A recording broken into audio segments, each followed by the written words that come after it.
कहते हैं पृथ्वी पर एक सम्राट हुआ जिसने अपनी वीरता से करीब करीब पृथ्वी को जीत लिया और अपने साम्राज्य को एक विराट रूप दिया। इतना बड़ा साम्राज्य मैनेज करना सम्राट के लिए मुश्किल हो गया। जितने भी लोग लगातार कम पड़ते, जितने भी मशीनें लगातार कम पड़ते, परेशान हो गया सम्राट। तो किसी ने बताया कि महाराज परमात्मा के पास कुछ घोड़े हैं जो व्यक्ति का काम करते हैं।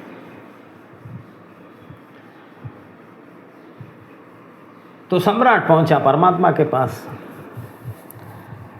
अपनी प्रॉब्लम परमात्मा को बताई और मदद के लिए गुहार लगाई। परमात्मा ने कहा, देखो राजन, मेरे पास 2 प्रकार के घोड़े हैं। एक है देव, ये शुद्धतम ऊर्जा का रूप है, लेकिन ये तुम्हारे भीतर की दुनिया के लिए काम आते हैं। ये तुम्हारे शरीर को और तुम्हारे चित्त को दिव्य बनाते हैं, जिससे तुम्हारे शरीर से एक दिव्यता प्रकट होने लगती है। जिसे भी बात करो शीतल हो जाता है व्यक्ति, जो भी शब्द बोलो घट जाता है। तुम्हारे स्पर्श में भी एक दिव्यता आती है। किसी को छुओ तो उस स्पर्श से कई बीमारियां भाग जाती हैं। लेकिन ये घोड़ा तुम्हें संसार में भागने के लिए इतना उपयोगी नहीं है, बस काम चल जाता है, इतना काम करता है। दूसरा घोड़ा है जो सिर्फ संसार में काम करता है, जो सिर्फ बाहर की दुनिया में दौड़ता है। जितना काम दो बस करते रहता। तो इसका नाम है भूत। राजा देर नहीं लगाया चुनने में। राजा ने तुरंत कहा, परमात्मा मुझे ये भूत नाम का घोड़ा चाहिए। तो राजा ने कहा कि मेरा जो भी काम है बाहर का है, पूरे साम्राज्य का काम है, मेरे भीतर तो कुछ काम है नहीं, मेरे ऊपर करने का क्या है। तो मुझे ये संसार का काम करने वाला घोड़ा चाहिए, इसकी सख्त ज़रूरत है, तो आप मुझे यही दे दीजिए। और ये घोड़े से मेरा काम नहीं चलेगा, तो 2-3 भूत मुझे दे दीजिए, क्योंकि मेरा साम्राज्य का बहुत विस्तार हो चुका है। एक भूत इस काम को संभाल नहीं सकेगा। परमात्मा ने कहा 2-3 तो नहीं दे सकता, लेकिन 1 दे सकता हूँ, लेकिन इसकी भी कुछ शर्त है। तो परमात्मा ने कहा, ये शर्त तुम्हें मंजूर होनी चाहिए, तभी ये भूत नाम का घोड़ा तुम ले जा सकते हो। तो राजा ने तुरंत कहा, मुझे मंजूर है। तो परमात्मा ने कहा, एक बार सुन तो लो।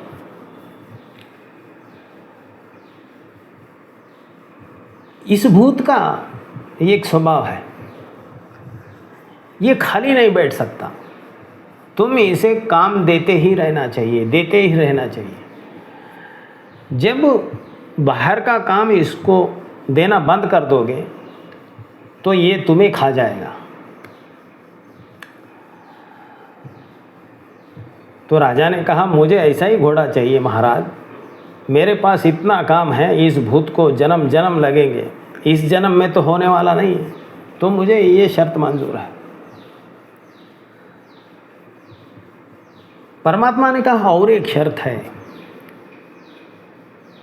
या इसे सतर्कता समझो,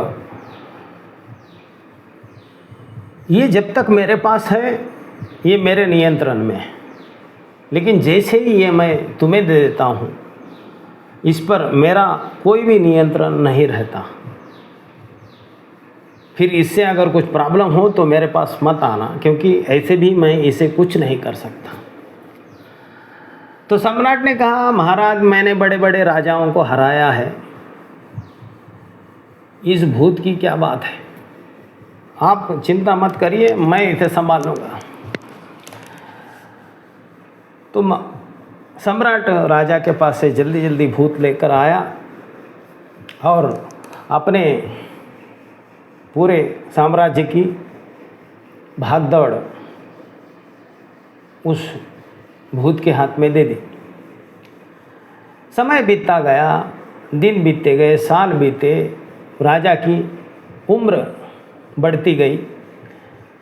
राजा कब बूढ़ा हुआ पता भी नहीं चला, क्योंकि बाहर के जो साम्राज्य का जो राजा को टेंशन था वो अब ख़त्म हो चुका था, भूत सब कुछ संभाल रहा था।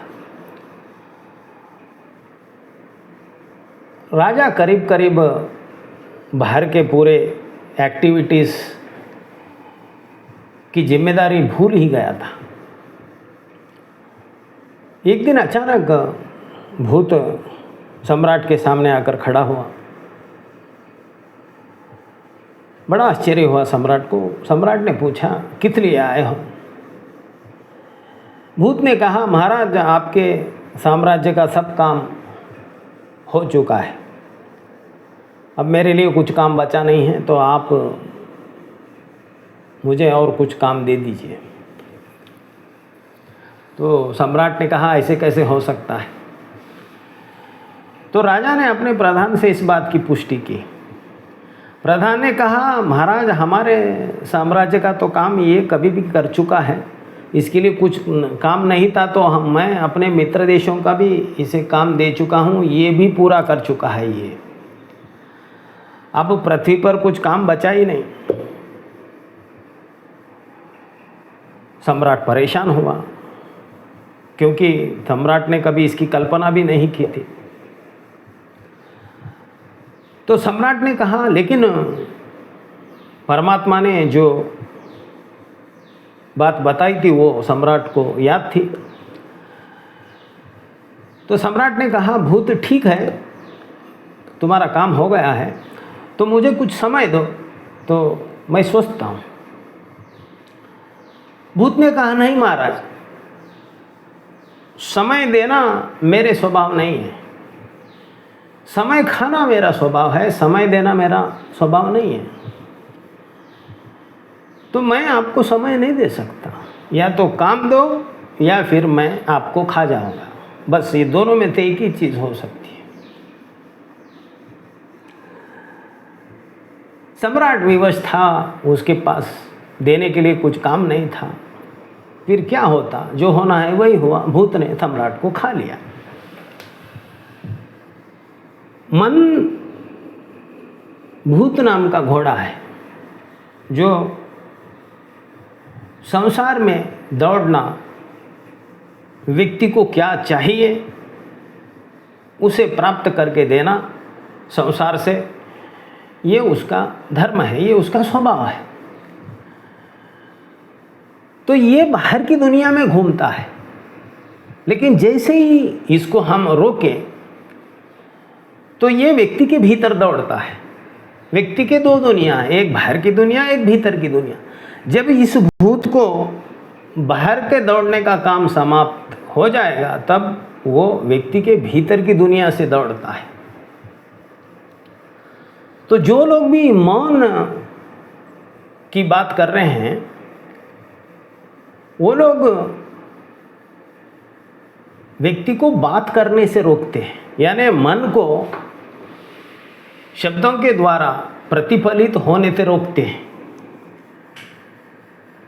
तो ये उसी तरह है कि बाहर जाने वाले भूत को, बाहर दौड़ने वाले भूत को किसी ने बंद कर दिया, तब ये मन क्या करेगा? अब व्यक्ति के भीतर से दौड़ेगा विचारों के रूप में। तो जितने भी लोग ये तथाकथित मौन की जो साधना करते हैं, व्यक्ति को खामोश करने की, बोलने से रोकने की, तब उसका मन भीतर और ज़्यादा दौड़ने लगता है। अब ये विचारों को लेकर दौड़ता है, बाहर की दुनिया में काम को लेकर दौड़ता था, अब ये भीतर विचारों को लेकर दौड़ता है। अब ये परिस्थिति उसी तरह हुई जिस तरह एक बंदर है। गांव में जब खेतों में बंदर आते हैं तो एक झाड़ पर चढ़ जाते हैं, एक झाड़ से फिर रुकते हैं, थोड़े फल खाते हैं, थोड़े फल गिराते हैं, कोई भी फल पूरा नहीं खाते, फिर उस खेत से निकल जाते हैं, उस झाड़ से उतर जाते हैं, फिर दूसरे खेत में दूसरे झाड़ पर विराजमान हो जाते हैं। तो जो समझदार काश्तकार होता है वो इन बंदरों को छेड़ता नहीं, क्योंकि ये आते हैं, ये चले जाते हैं। अगर उस बंदर को हम अगर छेड़ेंगे, उनको भगाएंगे उस झाड़ के ऊपर से, तो ये बंदर क्या करते हैं? दूसरे झाड़ पर कूद जाते हैं, फिर तीसरे झाड़ पर कूद जाते हैं। फिर इसका परिणाम ये होता है कि पत्ते गिर जाते हैं, जितने फल है इनके कूदने से वो फल भी गिर जाते हैं झाड़ के। पहले एक झाड़ के कुछ फल नष्ट हो रहे थे, फिर इनको भगाने से पूरे झाड़ों के फल नष्ट हो जाते हैं। और जब अगर ये अपने मर्जी से जाते हैं तो खेत के बॉर्डर से खुद ब खुद निकल जाते हैं, लेकिन अगर इनको भगाओ तो ये खेत में से भागते हैं, तो फसल भी नष्ट हो जाती है। तो मन के भूत का स्वभाव भी इसी तरह है। इसे जब लगता है कि बात करना है, ये बात करता है, और जब इसे लगा कि अब मौन रहना है, ये मौन रहता है। लेकिन ये जब बात करना चाहता है तब इसे हम रोक देते हैं, तो फिर ये बंदरों की तरह करता है, भीतर दौड़ने लगता है। तो भीतर की जो व्यक्ति की व्यवस्था है उसको अस्त व्यस्त कर देता है। ये एक छोटे बच्चे की तरह है। जैसे बच्चा रो रहा है, अगर उसे डांटो और रोएगा, अगर उसे और प्रेशर लाओ और रोएगा, अगर उसे मारकर चुप कराने की कोशिश करो तो फिर ये वस्तुएं तोड़ने लगेगा, और हम कुछ कर भी नहीं सकते क्योंकि बच्चा है। तो इसको चुप बिठाने की कला माँ में है। तो माँ क्या करती है? माँ उसे उसकी पसंद का खिलौना देती है। तो जैसे ही ये खिलौना लेता है, वो खिलौने में मग्न हो जाता है, खिलौने के साथ खेलने में मग्न हो जाता है, फिर खुद ब खुद शांत हो जाता है।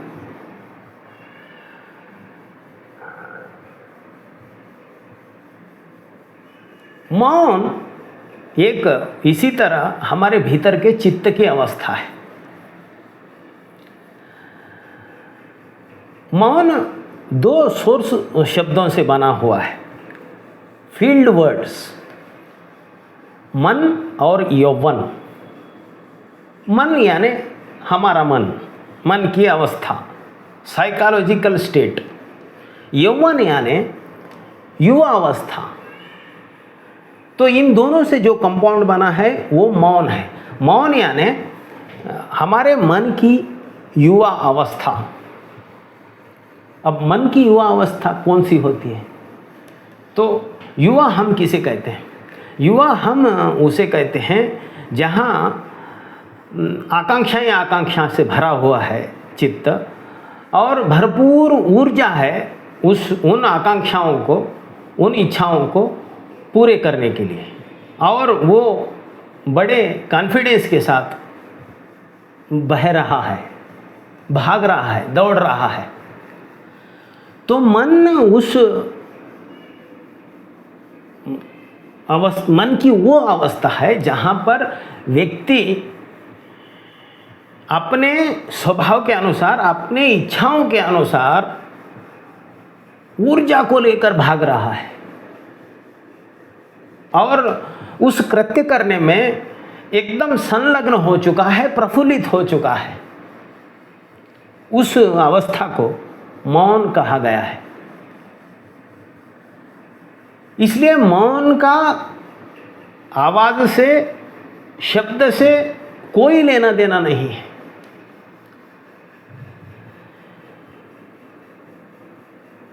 एक माँ को सवेरे अपने बच्चों के लिए खाना बनाते वक्त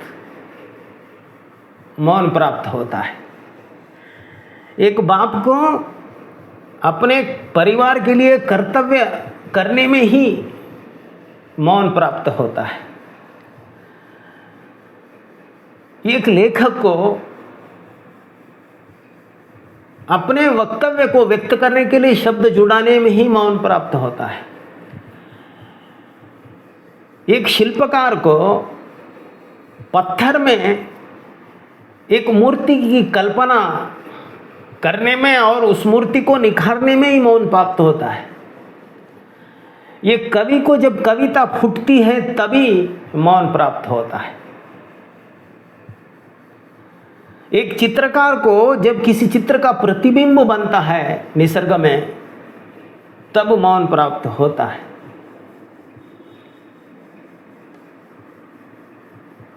तो मौन का शब्द से या साउंड से, बाहर की किसी भी व्यवस्था से कोई सरोकार नहीं है। माँ जब अपने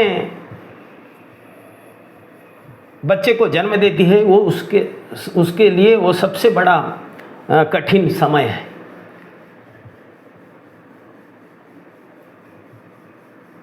जब ये वो अपने बच्चे को जन्म दे रही होती है तो उसके चित्त का, उसके शरीर का, उसके मन का पूरा अस्तित्व, उसकी पूरी अस्मिता आंदोलित हो जाती है। उसी तरह जिस तरह समुद्र पर तूफान आए, जब समुद्र जिस तरह की आक्रोश करता है, माँ का पूरा अस्तित्व उसी तरह का आक्रोश करता है, क्योंकि सामने मृत्यु भी घट सकता है।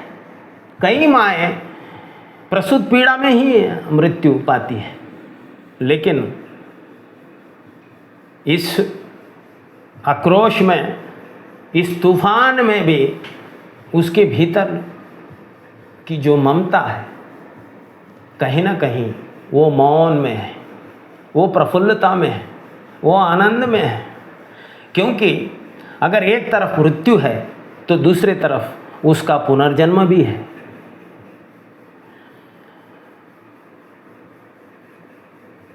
तो आक्रोश, शब्द और आवाज, इससे मौन का कोई लेना देना नहीं है।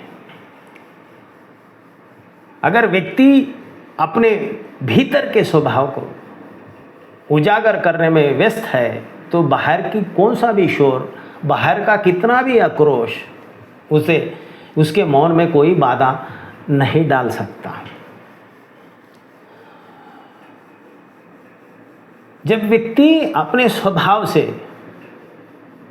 अपने पसंद से किसी कार्य में संलग्न होता है, वो उसी तरह होता है जैसा बच्चा अपने खिलौने से खेलने में संलग्न है, शांत है। फिर एक समय ऐसा आता है कि बच्चा थक जाता है, ऊब जाता है अपने ही खिलौने से। उसी तरह व्यक्ति अपने स्वभाव से जो सृजनता निकल रही है उससे भी थक जाता है, ऊब जाता है और एक गहरी नींद में अपने आप को गिरा देता है।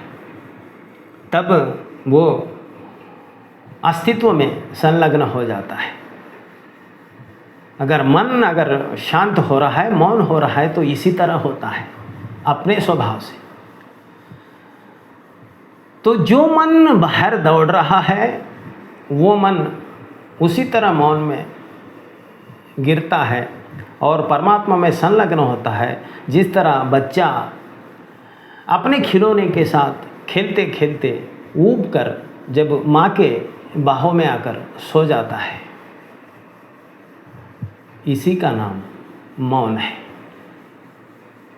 आज इतना ही।